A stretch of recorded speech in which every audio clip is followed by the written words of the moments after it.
They also bring a lot of parents to these events. The truth is there are tens of thousands of kids just like Ayanna in Newark. Kids who don't care what others believe about what they can and can't do. Kids who are willing to walk to school so early that it's dark outside and walk home in the dark as well. Kids who will do 2 hours of homework a night if only their schools will assign it. Kids who will do what it takes to get to college if only their teachers and families believe. There are 1,300 students like Ayanna in team schools right now, but there are over 5,000 kids like Ayanna on our wait list, which means that every year at lottery time, that's more than 10% of the kids in Newark, by the way, which means that every year at lottery time, 5,000 families in Newark receive a letter saying essentially, "I'm sorry, the lottery didn't go your way.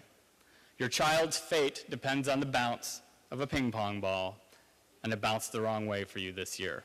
Better luck next time." And that's when the calls, the emails, and the visits that you've heard me talk about before begin. From parents pleading, often crying, sometimes even trying to bribe us to allow their child access to our schools. One letter last year came from a 4th grade girl who wrote very well for 2 pages about how hard she works and how well she'll do if she could just come to our school. But I had to tell her it doesn't matter whether she's a good student or the nicest kid in the world, because the quality of education she gets in America depends almost entirely on how the lottery, a form of gambling, pans out. So demand is far outpacing the number of schools we can supply to our kids, but we feel we have an obligation to try to meet that demand as fast as we can without diminishing the quality of education we can provide. Our plan to try to meet that demand is to go from the 4 schools we have now, so there's 5 up there, the 5th one is the one we're opening in 2012, another elementary school, to go from those 5 schools to 10 schools, serving over 4,600 students, or 10% of the kids in Newark by 2020. We think that by doing so, we will double the college graduation rate in Newark. But there remain some very legitimate yes buts. Yes, but will there be political obstacles? Yes, but will we be able to get the facilities? Yes, but can we get to a point of financial sustainability so we don't have to ask for money forever? Yes, but can we find the teachers to pull this off? Let's take them one at a time. First, on the political side. The Newark political report card right now, which isn't up on the screen yet, there it is, shows 6 C's and an F. That may not sound like a good thing, but for our purposes, it actually is.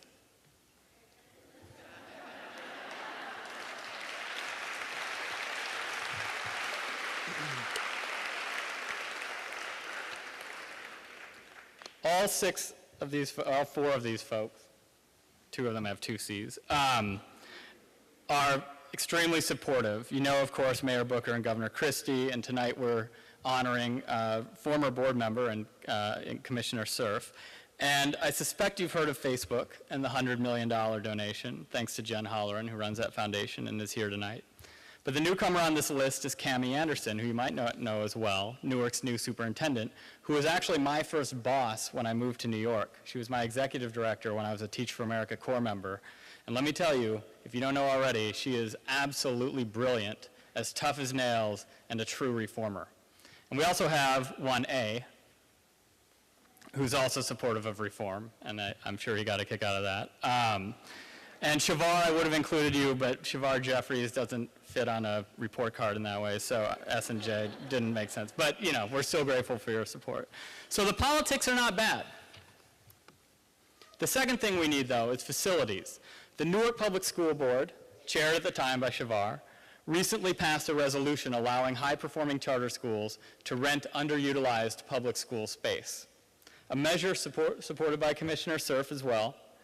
And we began negotiations immediately, as we absolutely need that space to grow, even next year. We'd like to thank not only Shavar and Chris, but the folks with whom we've been negotiating, Dr. Vincent Mays and School Business Administrator Valerie Wilson from Newark Public Schools, who are both here in attendance.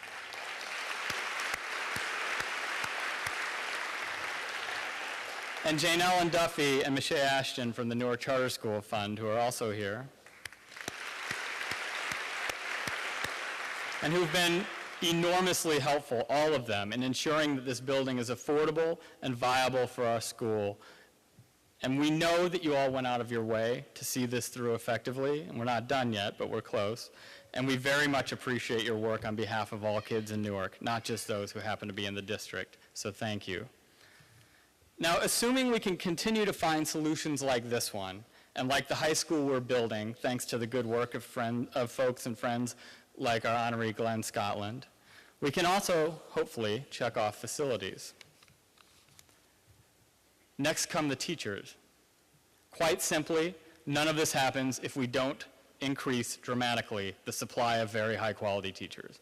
Right now, the #1 source of great teachers that we tap is Teach for America. And I'm looking at Fatima Burnham-Watkins, who is the executive director here in Newark, who I know wants to grow. And I'm looking at all of you, because she's going to need your support just as much as we do, and their help as they try to help us grow and other schools like ours and the Newark Public Schools as well to fill that talent pipeline. So we can't yet check off teachers, but we're working on it. And lastly, we need money. It's hard to see on this slide, but at full size, each of our schools and our central office is sustainable on public funding, actually a little before full size. There are costs associated with growth, however, so new school startup, capital improvements, and central office growth add up to about $25 million in need between now and 2019. To fund this, we've begun raising money from a lot of folks in this room and are happy to announce tonight that thanks to the incredible generosity of our supporters, we are past the halfway point to $25 million.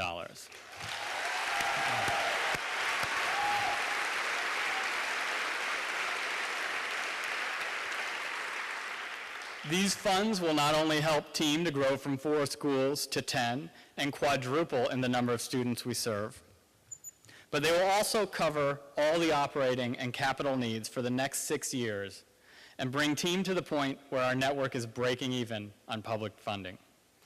As of this evening, we've raised $13 million of that need, and our sincerest thanks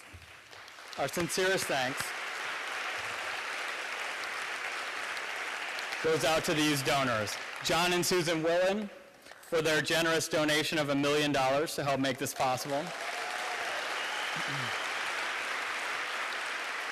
And with John's leadership, 11 of his colleagues at Goldman have contributed over $250,000 and counting. Thank you to all the folks at Goldman who are here tonight. A sincere thanks also to TEAM board member Josh Weston, who also contributed $1 million. Thank you, Josh. A big thanks to ITT Educational Services for their $1 million pledge, our first big corporate pledge. Thank you to Rick and Susan Braddock, who've been with us for a long time, and the Braddock family for their $1 million commitment. A special thank you to TEAM board member and longtime volunteer Linda Sterling and finance committee member Brian Sterling and their kids Aaron and Emma for their $500,000 commitment. And thank you to John and Wendy Cozy and the Cozy family for their $250,000. And to all the anonymous donors who've helped us to reach $13 million, if you added this up, you're probably, that's not $13 million. There's some who are anonymous. Thank you to you as well. So we are halfway there. And for the other half, we need you. With your support, yes, we can provide an excellent education, and we can do it sustainably. Yes, we can grow, and we can maintain quality. Yes, we can take a representative sample of Newark's kids, and we can send 90% of them to college. For those who believed in us from the beginning, despite the yes buts that you may have had in your own head, thank you for bringing us to where we are now. For those who are just beginning your support and are committing to help us power through the remaining yes buts, thank you for your vision and your faith that we can do this. To the teachers in this room and to the 200 teachers and staff throughout our Team Schools network who fight the daily battles and the struggles of teaching our kids. You are the true heroes of this movement.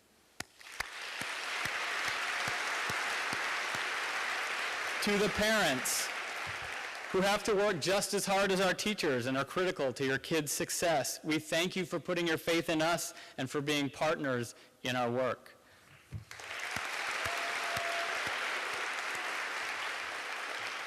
And most importantly, to Ayanna and to all our other kids like her, who work harder than even the hardest working adults I know, who commit large portions of their childhood to catching up to where they should have been in the first place, and who take every yes but and turn it into a yes and. Tonight we are here to celebrate you. Thank you.